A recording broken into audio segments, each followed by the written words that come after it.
Oh look, the Amico got delayed. Again. Yeah.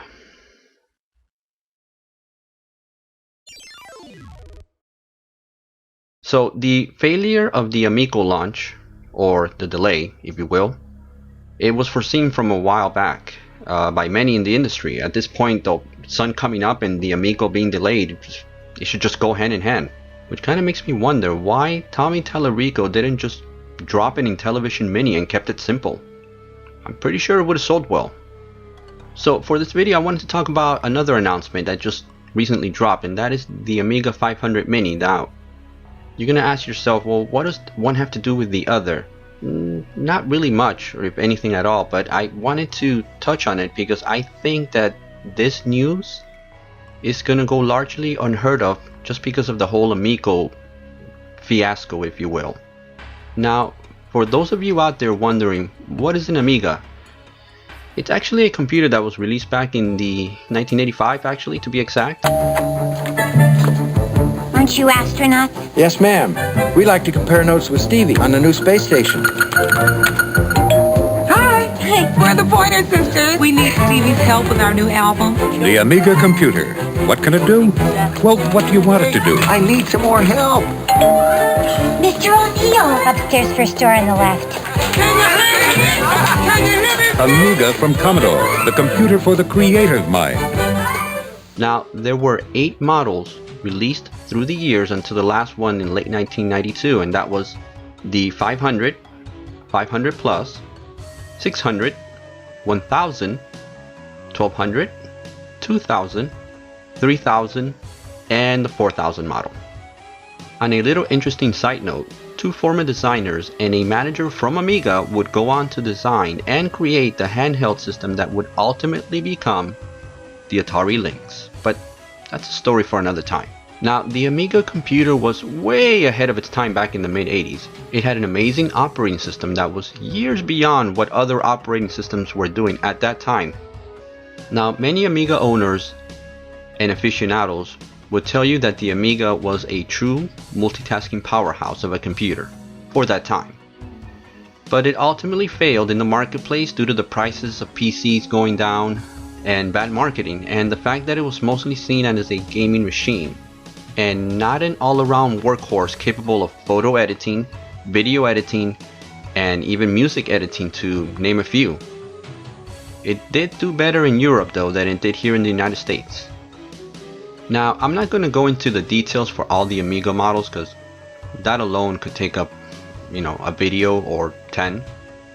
But I do remember the Amiga for bringing amazing graphics to games at that time. I'm talking, it would blow everything else away at that time, including other computer games. I used to see pictures on magazines on games like Defenders of the Crown and SDI, and It Came from the Desert, and my jaw would just drop. I mean, the graphics were just anything beyond what you would see outside of an arcade at that time, especially with consoles as well. I always wanted to buy one, but my parents cannot afford one. But I used to have a friend who owned one, and we used to spend a lot of time in his house playing games like Cannon Fodder and The Last Ninja. But back to the Amiga Mini 500 announcement, it looks like it's going to come with 25 games. Now, 12 of these here have been confirmed. Alien Breed 3D, Another World, All-Terrain Racing, Battle Chess, Cadaver, Kickoff 2, Pinball Dreams, Simon the Sorcerer, Speedball 2, The Chaos Engine, Worms, the Director's Cut, and Zool. Zool. Nope, not that Zool. There we go. Now hopefully they can pack in some of the CinemaWare games and maybe even Monkey Island 1 and 2. That would be just awesome. Now, according to reports, you will be able to load your own Amiga games via USB, and the console will have WHD load support, meaning you will be able to install Amiga games. It will come with a mouse, 8-button gamepad, and a keyboard. Although the keyboard is not functional, you could plug in an actual keyboard if you needed or wanted to. And it will output video at 720p, and comes with built-in filters, For those out there that, you know, want the full retro look, yeah, you guys know what I'm talking about.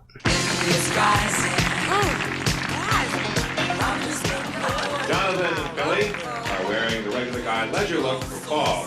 Yeah, best of all, just gonna cost $1,399.99. Oh, my bad. Misread the decimal there. I meant to say $139.99. Okay, there we have it. The Amiga computer was an amazing gaming machine back in those days. Unfortunately, it got buried underneath all the other great consoles of that time. The NES, the Master System, the Genesis, TurboGrafx. Plus, it was expensive as So if you never got a chance to play that machine and its amazing games, this right here is the perfect opportunity.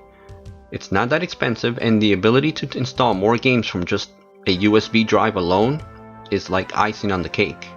I'm definitely getting one of these. Now, any thought out there on this announcement?